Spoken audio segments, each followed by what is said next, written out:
แห่พอดีทุบได้โอ้ยเอาไล่บัดนี้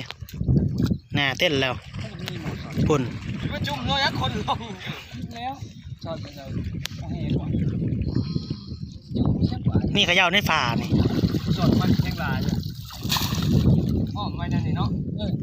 ผู้ปกครองต้องอ่อนเลยว่าคนที่เหลือแข็งกระเดื่องมันต้องสอนตั้งมาหรอกพุ่นเต้นแล้วปีนกระไรด้วยพี่น้องเนาะตุ้มใหญ่นั่นแหละให้มันลายเนี่ยพูนนี่อันนี้โอ้ยพอดีแหละคือเมื่อบ้านนั่น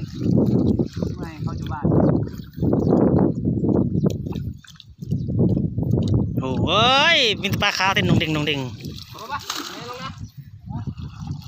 มดหรือว่าอะไรข้างในได้จังวิจะมางามทีดีเต้นพันหน้าพันตาเนาะปากดีเว้ยก็พวกใหญ่เนี่ยงมมั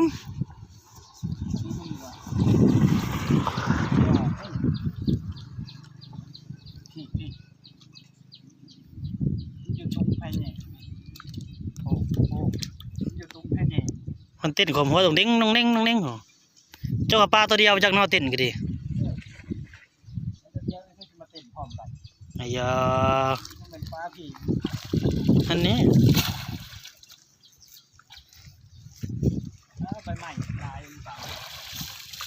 จะได้ทุบบอกยังดีเก็บเเอาได้ไหมอยู่เถอะทุบลงมาหนึ่งปัดท้องแหงอันนี้หน่อยไม่ได้เก็บใส่ให้สิถือบ้านได้ไงโอ้ยคัดใช้ลังอ่ะเก็บใส่ลักเนาะลืม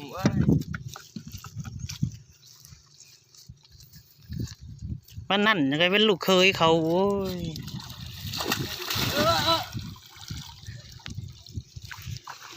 ฮู้มาแล้วนี่เอาได้ปลาอยู่หน้าไม่ใช่เอายังจับหมดแล้วโอ้ย